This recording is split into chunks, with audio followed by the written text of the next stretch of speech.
going on, everyone? Welcome to Pictures in Motion. I'm your host, Tia J, and as you know, we've been highlighting last year's West Valley Indie Fest. Now, one of the entrants was a film by the name of Here's How, and it's an amazingly wonderful documentary about a young actor who comes to Hollywood, and he worked in the early days. So with that being said, with no further ado, ladies and gentlemen, Here's How.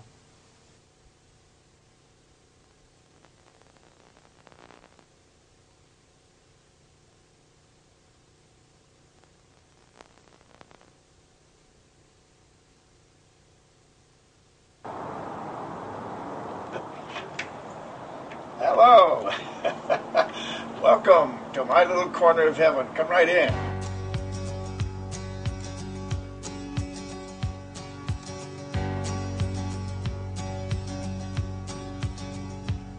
Sometimes when I'm alone, my thoughts turn back home, and Sunday mornings always come to mind. Passing round biscuits and jam, I can still taste country ham. Sundays were magic. I got in about 7 years ago, and you know, it's just been so fantastic because we really live right here. Not only is my home in the middle of a beautiful park, but it's just like the other glorious thing is we're with our peers. I remember Metropolitan Insurance did a survey one time of men that retired, and they found out that most men who finish their business, they retire, and then they're sort of put out to pasture. And you know, sometimes they said after about 22 months or so, they pass away because they literally have lost their moorings. Well, see, when we retire and move out here, we really aren't put out to pasture. We go right on being a part of the industry, which is really fantastic when you stop to think about it. Because how many other people get to retire and still be a part of the industry? Because the things that go on here, number one, we're with our peers, the people that, a lot of them I didn't know before I got here, but we all knew each other in the terms of where we worked, how we worked together. So it's so wonderful to be able to come here and feel like that you are retired. You're no longer in front. In my case, I was an actor. I'm no longer in front of that camera, but I'm still a part of the greater industry, and I've been a part of it all along. Our whole community here we're just self-sufficient. My rent that I pay monthly includes, I pay $75 a day. Well, that sounds like a lot, but everything is included except the upkeep of my car, which is a fantastic thing when you think about it. 3 meals a day, and my laundry, and the housekeeper comes in, and everything else. And then the glorious part of it is that most people don't know is that that when we come here, and if we come here, like in my case, I have money to pay, but if down the line, God forbid, I should run out of money, the fund keeps me right on as if I have money and I am never thrown out, or my status never changes. That is remarkable when you stop to think about the kind of retirement we have here. I think one of the most interesting things about my cottage here is that when I came here, I had all this collection of autographed pictures and movie memorabilia that I'd gotten since I was 9 years old as a movie fan. Well, of course, most of these people on my walls are part of the golden era, which really were the ones that influenced my being an actor.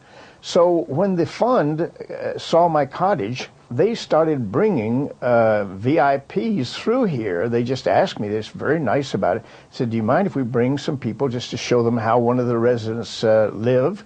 And because of all the Hollywood things and the stuff I have here, they enjoy bringing them here. And of course, for me, that's been fantastic to meet some of these people that I have read about. And of course, these are newer people in my life because my era revolved around the golden era. And these are the newer people. These are the people making the newer films. And of course, I love Ron Howard from Little Opie on the Andy Griffith Show, because the first movie I ever did when I first came to Hollywood, I was brought out here to do a picture called Onion Head at Warner Brothers, starring Andy Griffith. Mr. Grant? Osborne? Yes, sir.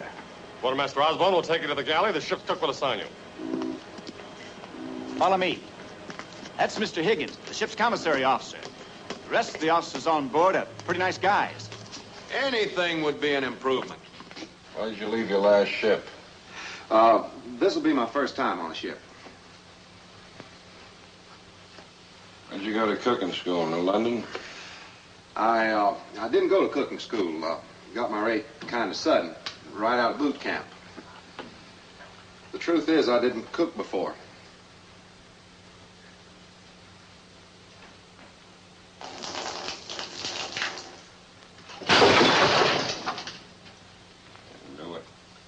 I knew they'd send me a deadbeat. I knew they would. Well, I better show you where the cook's quarters is. No, you don't.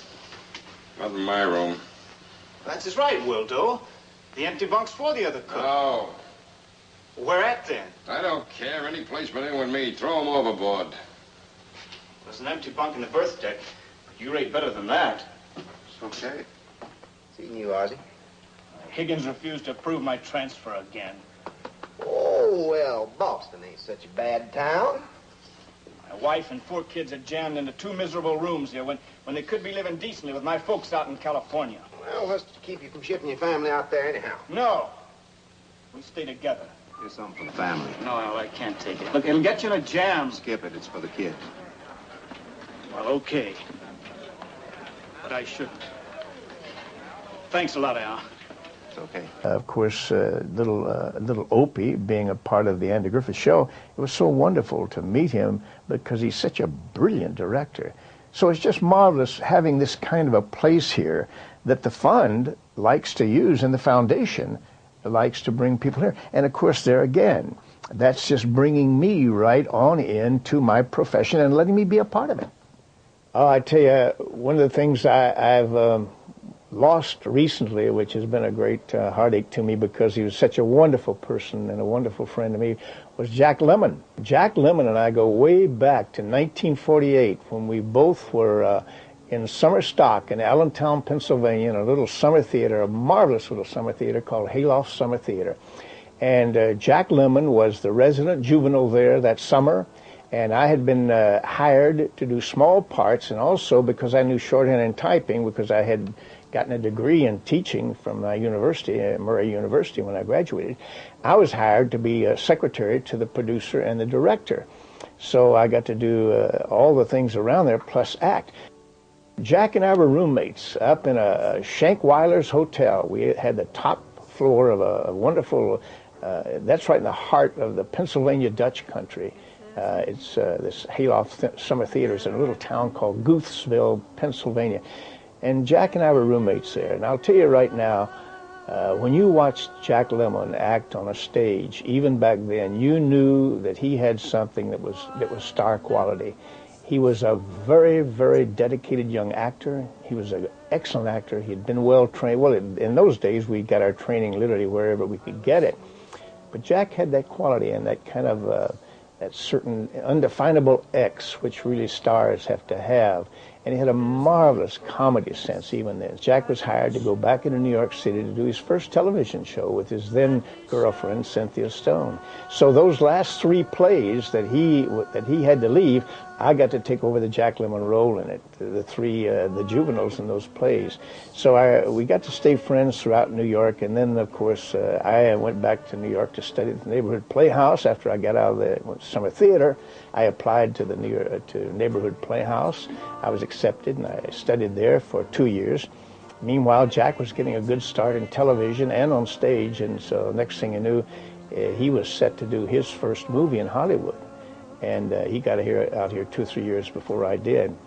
But Jack and I, we've remained friends, and I've gotten to be in some of the films. I've done small parts in films he's done, like Save the Tiger, The Great Race. Jack and I, we have lunch together a lot, and just recently, you know, when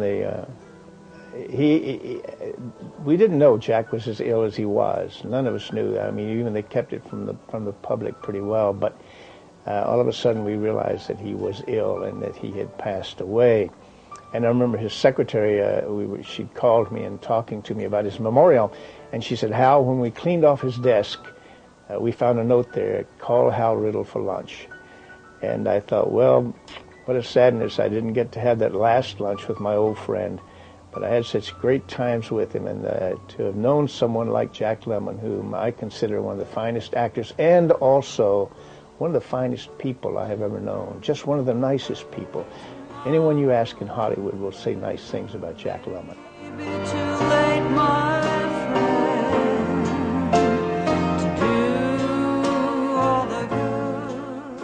I if you'll notice here, I have an empty Jim Beam whiskey bottle which has Kentucky across it and the state of Kentucky on it. They put those bottles out as commemorative bottles, so I keep that bottle there. I'm not a drinker, but I keep that bottle there to remind me of where I came from, because I was born in Kentucky and I grew up in Kentucky. My parents were born in Kentucky. They grew up there, and strangely enough, none of my family really were in the theater. I didn't come from a theater family per se. My mother was a singer in the church choir. My dad used to love to play the drums some, but the family had some musical talent, but nobody, as far as we know, there was no way for me to get any kind of acting thing, and except by a bug that got into me when I was very, very young, when I went to see the motion pictures for the first time, which was in Dawson Springs, Kentucky, when I was just a youngster. I think I saw my first movie when I was about 6 years old. And that coincided with, strangely enough, the first thing I ever did, really, in front of an audience. We had a big play that was given, a pageant given in a park right there in the center of little Dawson Springs, Kentucky. And I got the lead role of Peter Rabbit. I learned my first lesson that I was to never forget about never milk a laugh. I had this, my mother made me this wonderful little costume, a little Peter Rabbit costume, and she had used wire. My father was in the telephone company, and she'd used telephone wire, some stiff wire, to make the ears. So in the middle of my little song, all of a sudden, one of my little ears fell over, and I felt one of my little ears. So I reached up, and, you know, with my little hand, and I straightened it, and there was a laughter from the audience, and I caught that, even at 6 or 7 years old. And so I thought, So I reached up, and I thought, I'll do it again. And I did it again. I got a little more laughter. Then I made my mistake. I reached up there for the third time and did it, and nothing. As young as I was, something taught me right then, hey, don't milk the laugh.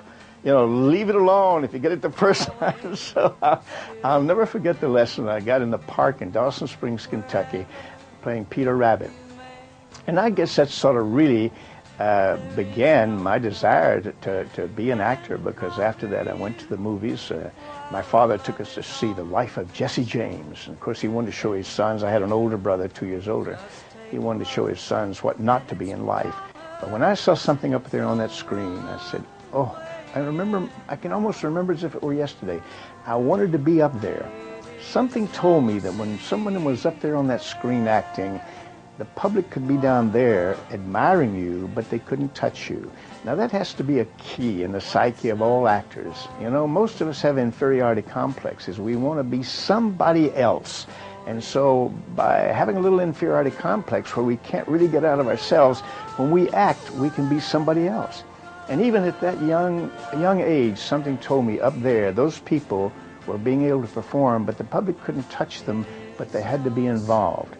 Something about that pleased me very much. So that really was the seed that was planted in my little mind at that time to become an actor. To get from Dawson Springs, Kentucky, on my way to Hollywood, it really began, as I say, where